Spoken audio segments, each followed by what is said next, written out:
Donc ici, Platon lie la question de la beauté à la bonté morale.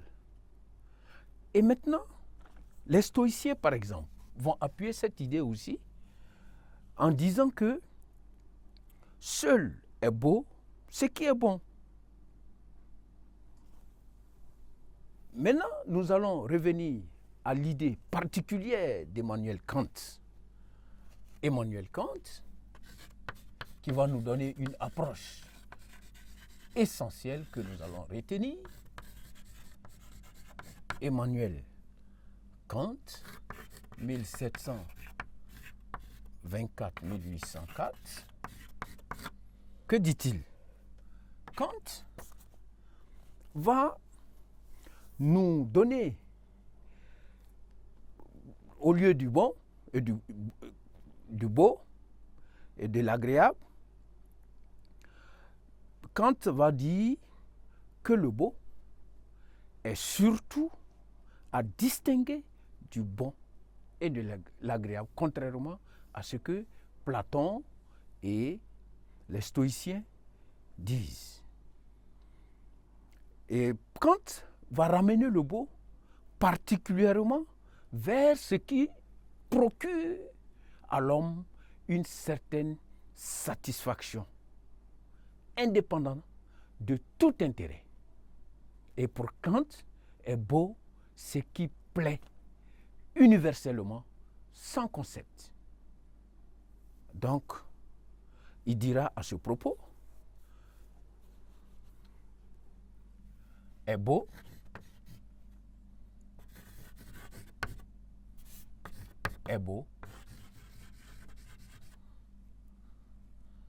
ce qui procure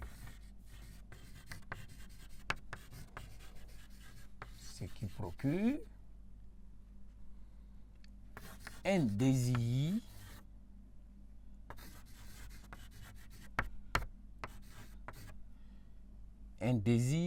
désintéressé.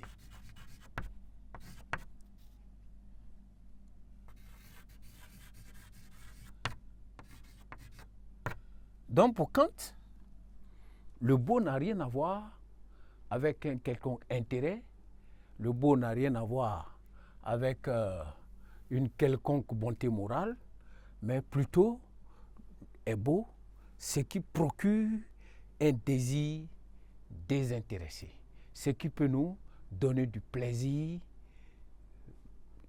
simplement du plaisir. Voilà. Bien. Nous allons, à l'issue de cette tentative de définition concernant le beau, à partir des idées de Kant et de Platon, nous allons parler de l'art, ce que l'art peut nous apporter véritablement.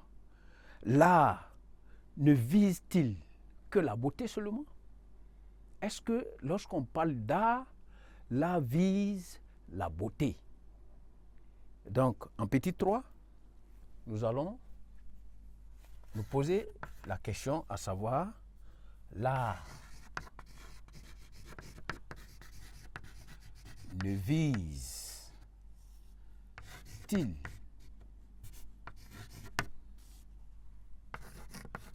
que la beauté? L'art ne vise-t-il que la beauté? Pour les Grecs, l'œuvre d'art, comme on l'a vu avec Platon, procure l'utile et l'agréable.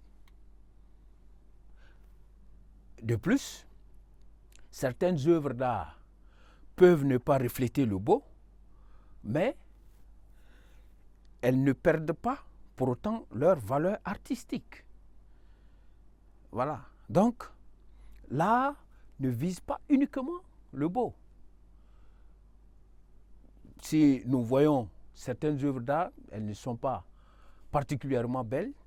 Pourtant, ces œuvres-là ont une certaine valeur artistique.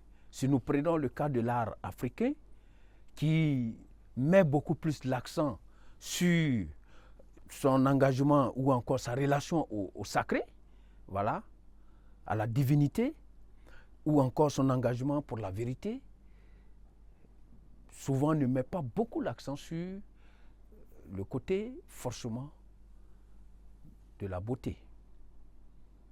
Voilà, ce sont des exemples.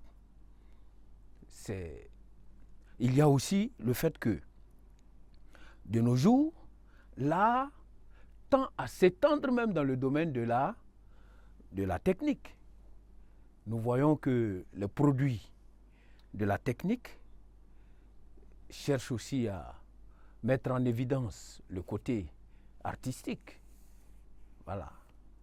Il y a aussi que l'esthétique contemporaine renoue avec la conception de l'art en ce moment, en visant non seulement la beauté, mais aussi la fonctionnalité à travers les moyens techniques que la science et la technique mettent à notre disposition.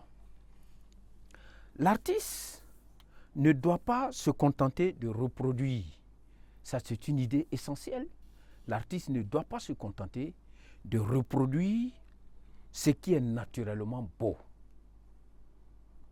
Pourquoi?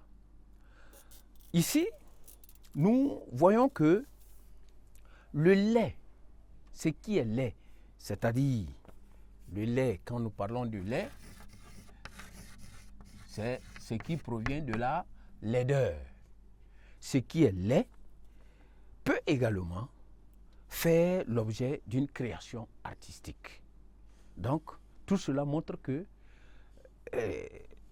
le beau, l'art ne vise pas simplement la beauté. Voilà.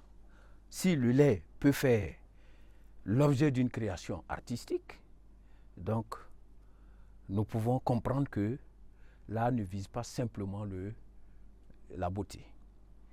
Ici, nous pouvons citer Boileau. Boileau, pour renforcer cette idée,